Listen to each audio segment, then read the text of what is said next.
Está escrito assim: Então Ana se levantou, depois que comeram e beberam em Siló, e Eli, o sacerdote, estava sentado numa cadeira junto a um pilar do templo do Senhor. Ela, pois, com amargura de alma, orou ao Senhor e chorou abundantemente. E votou um voto, dizendo: Senhor dos exércitos, se benignamente atentares para a aflição da tua serva, e de mim te lembrares, e da tua serva te não esqueceres, mas à tua serva deres um filho varão, ao Senhor o darei por todos os dias da sua vida, e sobre a sua cabeça não passará navalha. E sucedeu que, perseverando ela em orar perante o Senhor, Eli fez atenção à sua boca. Porquanto Ana, no seu coração, falava, e só se moviam os seus lábios, porém não se ouvia a sua voz, pelo que Eli a teve por embriagada. E disse-lhe Eli: Até quando estarás tu embriagada?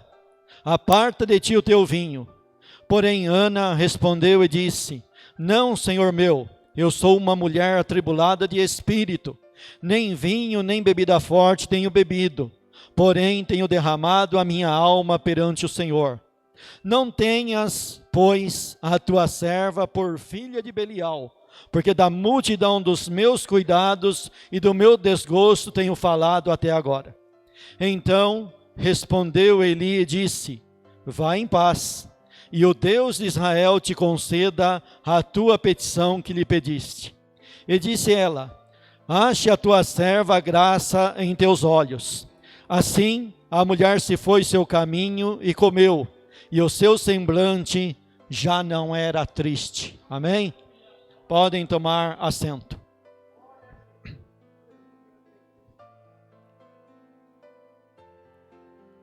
O nosso tema dessa noite, como é Dia das Mães, o nosso tema é Ana, uma piedosa em Israel. Aqui nós estamos então diante de um acontecimento de uma mulher em Israel, na terra de Israel, que nós temos ela como uma pessoa piedosa, que vive de uma maneira piedosa, que tem a sua vida pautada por princípios morais, éticos e dentro da vontade de Deus. E muitas das vezes, para nós temos um pensamento errado, que pensamos da seguinte maneira: uma vez que a pessoa anda de maneira correta, anda com Deus, ela não enfrenta problemas, ela não enfrenta dificuldades. E não é verdade esse pensamento. Bem pelo contrário, às vezes por andar por Deus é que encontra problema, encontra dificuldades. Então eu quero primeiramente trazer o pano de fundo no qual Ana vivia. Como que era a sociedade onde Ana vivia? Primeira dificuldade que Ana enfrentava na sociedade da sua época era uma dificuldade política. Era um tempo de enviés político. Era um tempo de altos e baixos no lado político. Ana viveu na época dos juízes, já pertinho do final da época de juízes. E a época dos juízes foi uma época que, aonde se destacava, era que o povo, está escrito em Juízes, o povo não tinha rei e cada um fazia o que bem entendia. Ou seja, não tinha uma liderança para dar um rumo, para dar uma ordem, para levar o povo por um caminho, uma diretriz. E o vizinho da direita fazia uma coisa, o da esquerda fazia outra coisa, cada um fazia o que parecia reto aos seus olhos. E quando não se tem uma diretriz, quando não se tem um estatuto, quando não se tem uma ordem, uma lei, o negócio tende a virar bagunça. Mas por que chegou nesse ponto aí? Ora, voltando na história, nós sabemos que Moisés, quando ele viu que ia partir, ele teve um cuidado. Qual foi o cuidado? Colocar um líder no lugar dele. Quando ele olhou para a família dele, não tinha um na família dele para colocar para líder, ele foi até Deus e pediu para Deus: Senhor, não deixe esse povo sem um governante, sem uma pessoa que esteja à frente dele. E Deus mostrou Josué. Logo que não tinha um filho à altura para suceder o lugar de Moisés, Moisés então, por indicação de Deus, deixou Josué. E durante o período de Josué, o povo andou de acordo com aquela diretriz. Mas Josué morreu e Josué não teve o mesmo cuidado. E aí vai vir um período de altos e baixos, onde vem pessoas e acaba com a estratégia de Israel. Depois Deus levanta alguém no lugar e vai em frente, e aquela pessoa durante aquele período, ele consegue dominar, ele consegue levar o povo de vitória em vitória. E você vai encontrar homens que entram na galeria da fé. Você encontra um Sansão, você encontra um Gideão, como cantaram, as irmãs cantaram aqui na frente. Você encontra um Jefité, você encontra pessoas que entraram na galeria da fé, porém não tiveram a habilidade de deixar alguém no lugar dele, nem da sua própria família. Homens que eram heróis da fé, que tinham o dom da fé, que faziam grandes coisas pela fé, mas não tinham um pingo de dom de ensinar, de ensinamento, de levar, de levantar alguém no lugar dele. Pessoas que tinham fé igual um Sansão. Tinha uma fé tremenda, mas nem filho teve para ele ensinar. Imagina ensinar um para ficar no lugar dele. Assim nasce Ana, assim vem Ana dentro dessa história. Presta bem atenção, Ana, uma mulher, vai fazer algo em Israel que os juízes não fizeram. Que os homens bam da fé, que entram na galeria da fé, esses homens não tiveram a capacidade de fazer o que Ana vai fazer. Interessante, né? Juízes como Sansão, Gideão, Jefité e outros mais que foram bons juízes, não geraram um filho, não geraram um filho à altura para assumir o seu lugar, e nem teve o cuidado de pegar alguém para ensinar, para colocar no seu lugar. Agora Deus vai levantar uma mulher em Israel que vai fazer isso.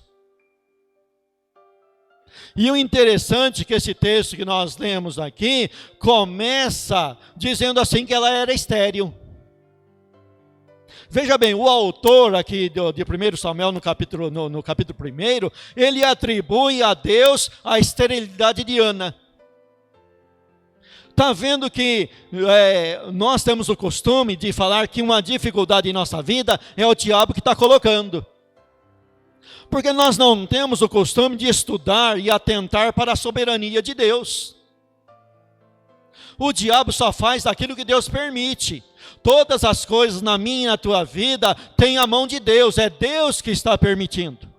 É Deus que está levando aquilo para um ângulo, para um lado, para um caminho, a ponto de que vai chegar no momento, na hora certa, a pessoa vai entrar na presença de Deus, aí Deus vem e age naquela dificuldade que o próprio Deus colocou. Deus colocou esterilidade em Ana, e Ana durante um tempo vai andar com isso, vai chegar o momento que ela vai no lugar certo, vai falar com a pessoa certa, que é o próprio Deus, e vai resolver o problema. Por quê? Porque era um problema colocado por Deus para, através desse problema, resolver um problema maior, que era o problema do povo de Israel. Mas a dificuldade que Ana enfrentou na sua época, para ser uma mulher piedosa, não era apenas política, era religiosa também. Porque você vai encontrar em Juízes, porque quando você começa a estudar a história de Juízes, a história do povo de Israel, você vai encontrar um governo que nós chamamos governo teocrático. O que é um governo teocrático? É Deus no governo. é Deus governando. Só que essas pessoas que foram colocadas para governar Israel, fizeram tudo errado. De maneira política eu já falei, agora eu vou falar da maneira religiosa. Quem que eram os governantes religiosos do povo de Israel? Os sacerdotes. Quem que eram os sacerdotes? Era da tribo de Levi, era uma tribo inteira.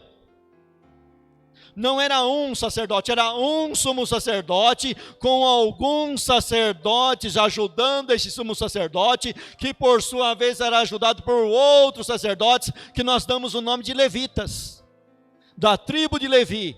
Era uma tribo que não era 100, 200, 500, era milhares, que tinha sobre si a responsabilidade religiosa, que não estavam fazendo de acordo com a vontade de Deus. Olha onde Ana é colocada. Ana é colocada para resolver um problema político e um problema religioso. Olha a autoridade e a significância dessa mãe em Israel.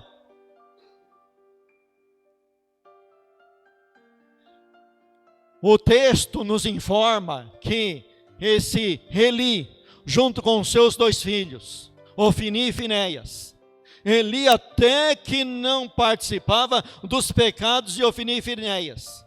O erro de Eli é que ele não agia à altura.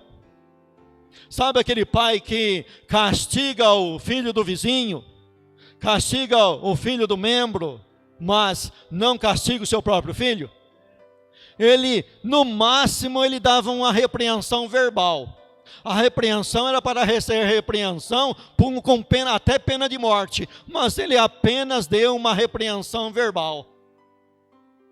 Não era um camarada que colocava Deus em primeiro lugar. Os sacerdotes da época de Ana, da época de Eli e dessa época dos juízes, não eram sacerdotes que colocavam Deus em primeiro lugar. E não colocando Deus em primeiro lugar, eles deixaram então o negócio descambar. Não agiam à altura da lei que eles receberam, da lei que eles representavam. Eles não ensinavam à altura.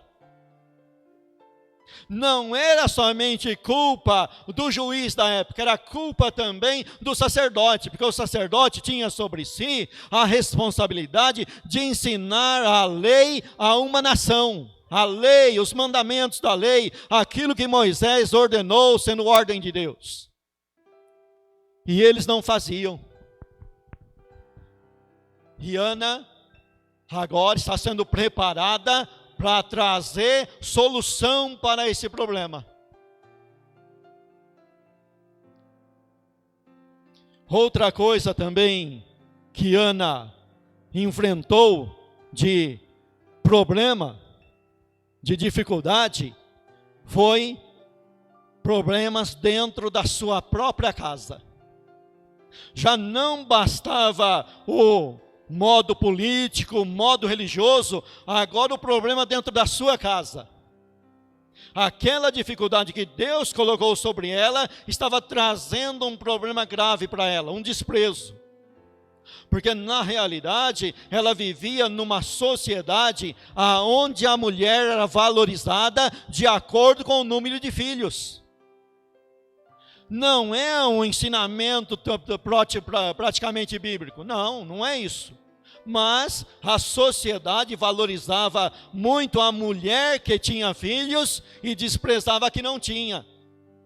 Então ela era uma pessoa desprezada pela sociedade e além disso era desprezada também pela sua concorrente.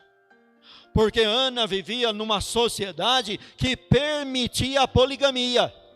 Embora a poligamia não seja permitido dentro do âmbito bíblico, mas com toda a lei, com toda aquela bagagem espiritual e de lei que o povo de Israel recebeu, eles praticavam a poligamia de maneira aberta. A mulher não podia abrir a boca para nada. O homem arrumava a concubina e estava tudo certo.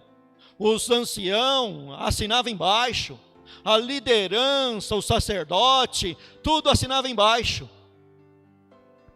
E tem mais uma, tinha uma agravante no caso de Ana. Como ela não tinha filhos, o homem poderia, de maneira aberta, dar-lhe carta de divórcio porque ela era estéril. Está entendendo agora por que ela quer de todo jeito ter um filho? É uma concorrência. Vai de concorrência em concorrência. E aí ela chora, ela é oprimida. E o interessante é que a Penina já tinha vários filhos e várias filhas. E ela, nada. Tinha uma coisa boa para o lado de Ana, o marido a amava. Mas para uma mulher que quer ter um filho, o que é isso? Não, nada preenche o desejo da maternidade. Se ela colocar na cabeça que ela quer ter um filho, é um filho que ela quer ter. Volte no passado, na vida de Raquel. Raquel queria ter um filho e era estéril. Ela chegou, juntou, colocou Jacó no canto e falou para ele: olha, ou você me dá um filho ou eu morro. Ele ficou irado e falou assim: ó, porventura eu estou no lugar de Deus agora que fechou o seu ventre?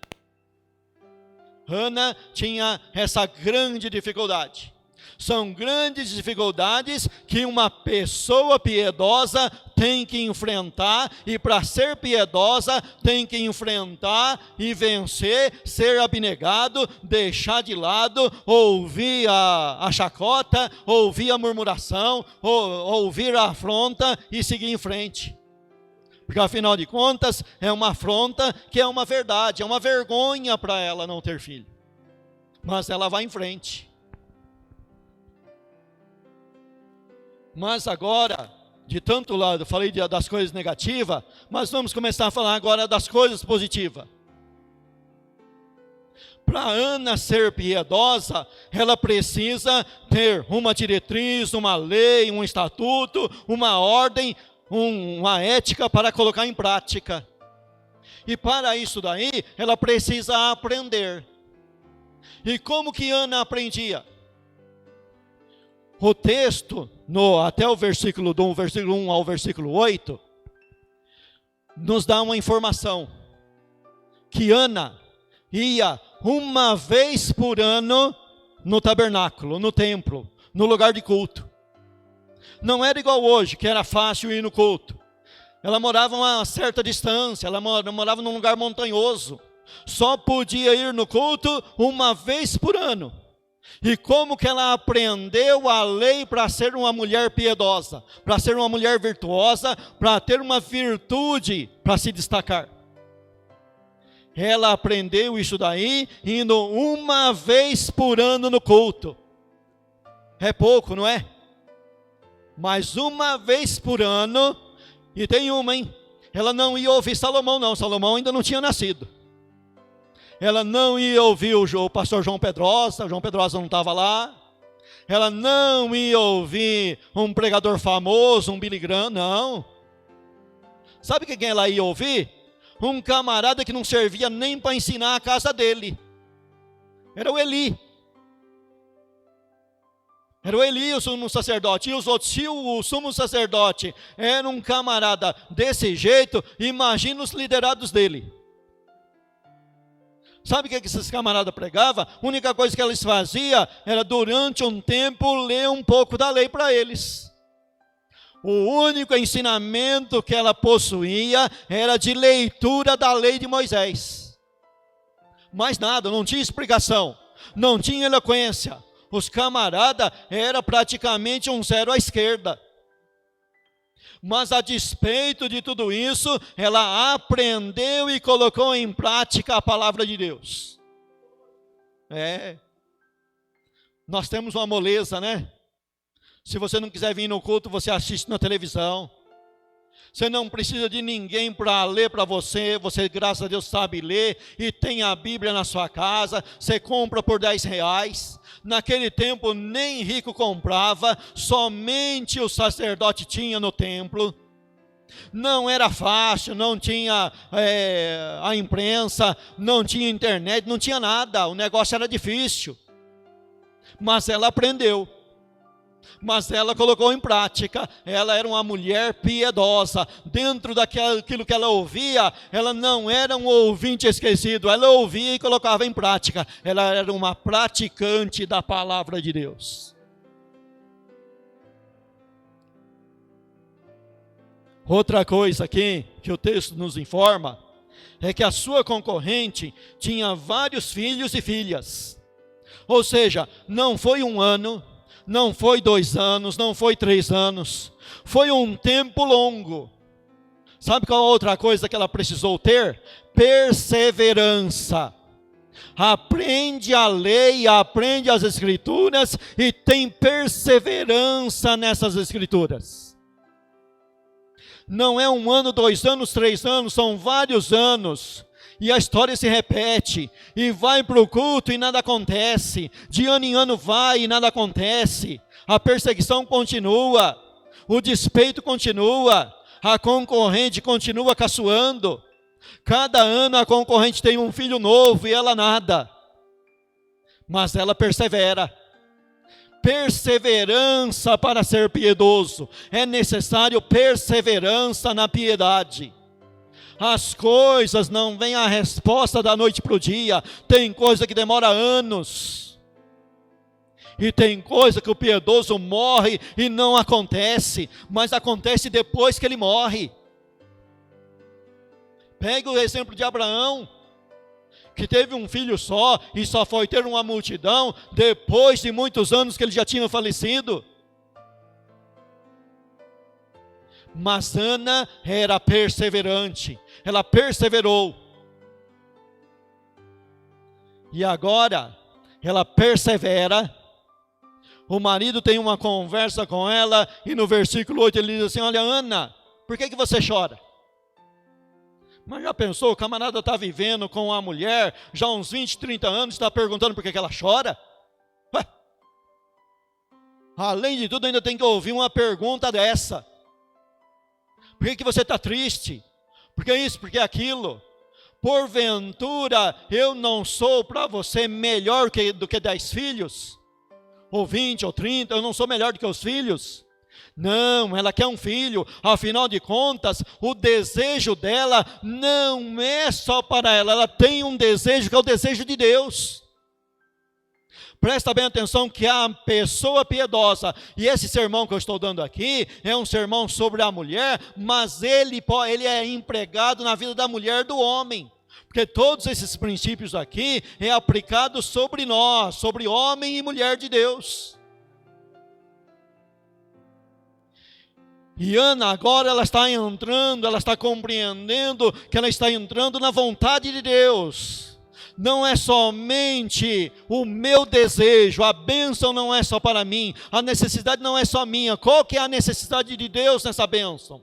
Aonde Deus vai ser glorificado nessa bênção? Eu estou orando e perseguindo uma bênção durante muitos anos, mas essa bênção inclui Deus. Deus está no meio disso, Deus vai ser glorificado nisso. A resposta que Deus vai me dar, vai glorificar Ele também. Veja que Ana vai ter a resposta de Deus, um sim, porque a oração dela está de acordo com a vontade e necessidade de Deus. Deus precisa de um líder para o povo dele, e Ana está se colocando nessa brecha, orando de acordo com a vontade de Deus, embora em si ela não tenha um conhecimento intelectual disso, mas ela está orando de acordo com a vontade de Deus. Estava lendo um artigo e o camarada dizia assim: olha, muitas das vezes a gente tem que agradecer por orações não respondidas. Sabe por quê? Porque o que eu estava pedindo não estava de acordo com a vontade de Deus. Então eu devo agradecer por Deus não ter respondido a minha oração. Aí ele cita o caso de Paulo, que Paulo pediu por 3 vezes e Deus falou para ele: não, eu não vou te atender nesse pedido, porque o meu poder se aperfeiçoa na fraqueza. Ana teve uma resposta positiva, porque ela estava orando de acordo com a mente de Deus. Sabe que esse assunto não se esgota, porque eu e você podemos orar por 50 anos e ainda não vamos aprender a orar. Porque na realidade, a oração certa é aquela feita de acordo com a vontade de Deus. E nisso daí, nós erramos e erramos muito, e o escritor Paulo tem muita razão dizendo assim, olha, nós não sabemos orar como convém. Aí entra o Espírito Santo e ora através da pessoa, e o Espírito Santo guia a nossa irmã, a nossa mãe Ana, para orar de acordo com a vontade de Deus. Nós precisamos aprender a orar como Ana orou. Tenha perseverança. E aí então agora ela se coloca em oração, ela vai fazer o pedido para Deus. Mas até então ela não tinha orado, não, dá a entender que não.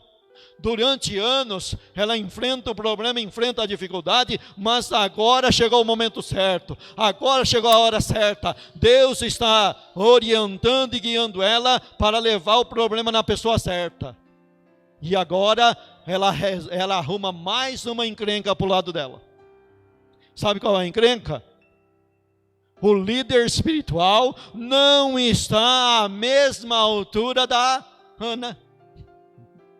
O sumo sacerdote, o Eli, o camarada que está lá para orientar, para ensinar, para ser luz, para ser orientador, para ser tudo aquilo que a Bíblia manda, ele não está no mesmo patamar espiritual que Ana se encontra.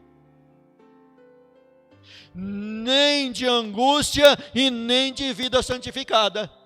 De angústia não, porque ele não passou por angústia nenhuma. E por santificação, a única santificação que ele conhecia era o ritual para entrar no tabernáculo.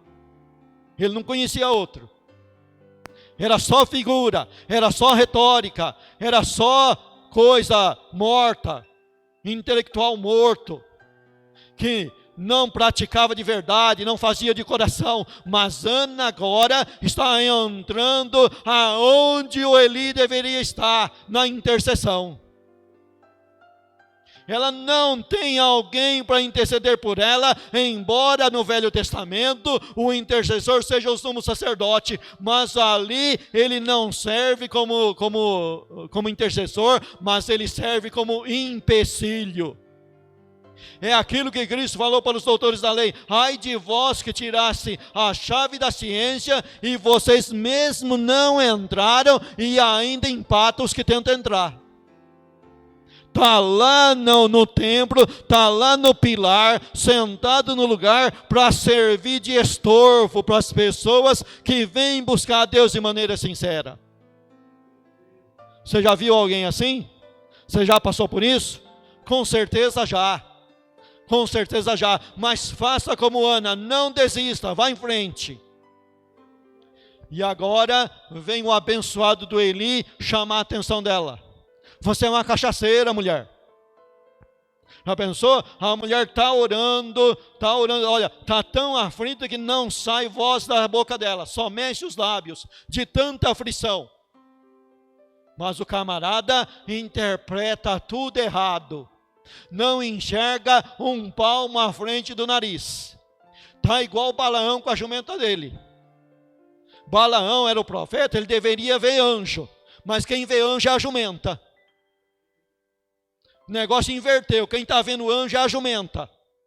Quem deveria ver o anjo era o profeta Balaão, mas inverteu as coisas. Ora, quem devia estar intercedendo é Eli, mas inverteu os negócios.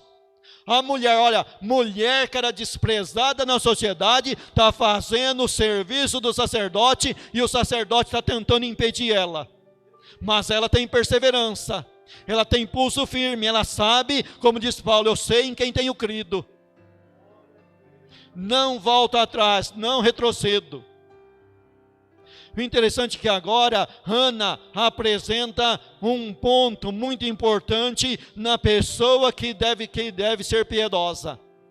Ela é humilde. Ela não enfrenta o anjo de Deus. Ela não enfrenta o sumo sacerdote de cara a cara. Não. Ela não vai lá, se levanta e vai dar uma lição de moral nele. Não, de jeito nenhum. Ela se coloca no lugar de serva e diz assim: olha, eu acho graça diante do meu Senhor. Agora que eu vou dizer o significado do nome Ana. Aquela que achou graça ou simplesmente graciosa. Ela trazia graça até no nome. É aquela pessoa que depende 100% de Deus. O sumo sacerdote está errado, mas não é ela que vai corrigir o sumo sacerdote. Não é ela que vai julgar, não é ela que vai trazer o juízo, não é ela que vai trazer a vara, a correção. Não, ela vai fazer o que cabe a ela, é pedir graça. Afinal de contas, se ela for olhar e entender até a própria lei, a lei não quer nem ela lá. Não, se for olhar o posicionamento de sacerdotal, somente o homem, não, ela vai pela graça, ela anda pela graça, ela caminha na graça, ela entende e compreende que precisa da graça. Para ser piedoso, você precisa entender e compreender que você precisa de graça até no teu nome. Ela tinha graça até no nome dela, assim deve ser eu e você, precisamos de graça sobre graça, para ser piedoso. Não temos condições em nós mesmos. Ana tinha tudo para chutar o balde e jogar tudo fora, porque politicamente só tinha coisa negativa. Do lado religioso só tinha coisa negativa, mas ela não chuta o balde, ela não desiste, ela vai em frente, ela vai adiante. Aí Deus dá graça, né? Porque o sacerdote poderia ter excomungado ela, poderia torná-la maldita, mas Deus dá graça para ela diante do sacerdote, e agora ele abre a boca para abençoar. Vá em paz, e o Deus de Israel conceda aquilo que você tem pedido. E diz o texto, que ela saiu alegre, a partir daí ela comeu, porque até então ela não tinha apetite, ela não comia, ela não participou do banquete, ela ganhou uma porção dobrada do seu marido, mas não tinha apetite para comer. Ela só vai comer depois que ela tem certeza da resposta da oração dela. Não tinha nada na mão, não existia nada na mão, mas ela fez uma oração, e dentro dessa oração ela fez um voto. E esse voto estava dentro da vontade de Deus. Você sabe que pela lei de Moisés, o voto de uma mulher pode ser anulado pelo marido? Quando o marido souber do voto da mulher, ele analisa, vê se dá ou não. Se ele vê que o negócio não dá, ele pode ir lá anular e a mulher não fica com pecado nenhum. Mas Ana fez um voto tão dentro da vontade de Deus, que quando o marido ficou sabendo, a resposta dele foi essa: confirme o Senhor toda a palavra da tua boca. De tal maneira que foi o voto dela, ela teve a coragem e o atrevimento que muitas das vezes homem nenhum tem. Porque esse negócio de fazer voto, está escrito lá que você não é obrigado a fazer, mas uma vez feito o voto, tem que cumprir. Mais uma coisa da mulher piedosa Ana, ela era uma mulher de palavra, não tinha bigode, mas tinha palavra verdadeira. Ela falou e ela cumpriu o que falou. Já pensou? Uma mulher que estava brigando para ter filho, chorando para ter filho, agora tem um filho, passa uns 3, 4 anos, a Bíblia não diz que tempo, mas foi um tempo que deu para que foi o tempo de amamentar a criança, e depois ela leva o garoto, ainda criança, no templo, porque o texto mais na frente vai escrever, aí você vai falar assim, olha, de ano em ano, Ana fazia uma túnica pequena para o seu filho, ou seja, todo ano tinha que trocar a túnica, porque ele ia crescendo, mas mesmo assim ainda não tinha atingido uma idade para usar uma túnica de adulto, mas ela fazia de ano em ano. Mas ela cumpriu a palavra que disse, coisa difícil hoje, né? Hoje é o seguinte, você tem que fazer o cara assinar.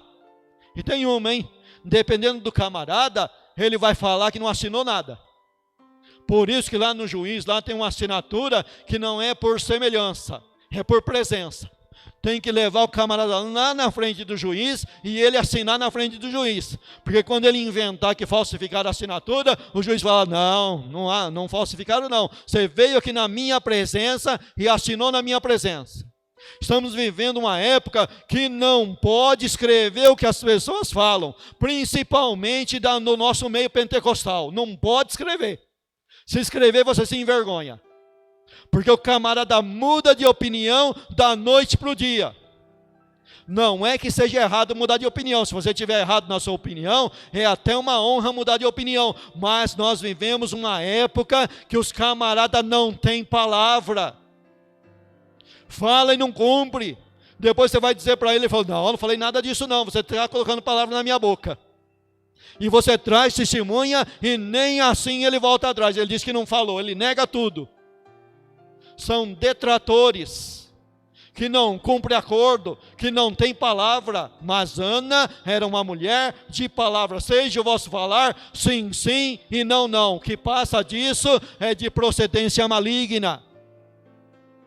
Tenha palavra de cristão, de cristã.